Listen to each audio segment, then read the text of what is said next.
Kaisa ja 19 V. Mitä arkeesi sisältyy? Erilaisia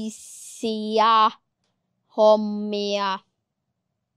Kännykällä olemista ja kavereiden ja aikuisten kanssa ja äidin ja isän, jos sisko on, niin sitten siskon kanssa olemista.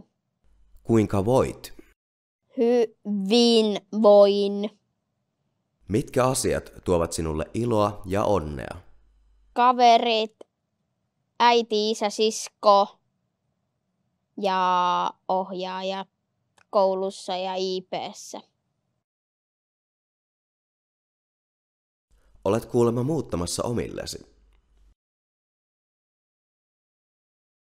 Kyllä. Herttoniemestä pois, mutta en ihan pois, mutta käyn siellä sitten lomilla ja kylässä, jos saan mennä. Millainen olo sinulla on muuton lähestyessä? Aika hassu, mutta jännittävän hassu. Mitkä asiat ovat sinulle tärkeimpiä? Perhe ja ystävät ja sukulaiset. Millaiset asiat voivat tuoda pahaa mieltä arjessa?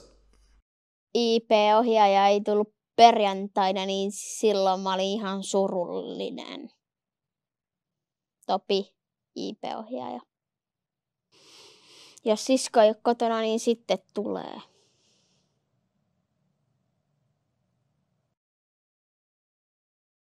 Mikä auttaa, kun voit huonosti? Kysyin äidiltä tai isältä tai joltain ohjaajalta apua. Koulussa tai kotona, jos on. Jos vaikka kuuntelee hyvää musiikkia ja halaa. Mitkä asiat auttavat sinua jaksamaan arjessasi? On taekwondo, tanssiminen ja kokkaaminen. Mä rakastan kokkaamista yli kaiken. Ja rakastan tanssia yli kaiken. Harrastukset auttavat minua ja muita kavereita, jos on huono päivä.